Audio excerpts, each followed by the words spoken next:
Let me show you Module 2 in action, on a client message that most designers dread. Here's the situation: a mid-project luxury kitchen reno. The client sends 3 requests in 1 paragraph, even questioning a material choice you've already specified.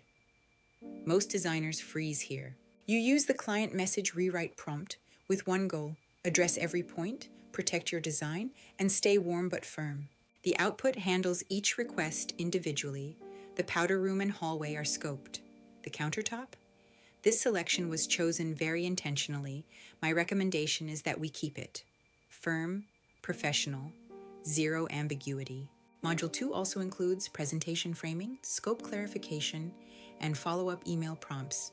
1 module, 4 key client situations, all handled. Module 2 is 1 of 5. Instant Notion access, no subscription.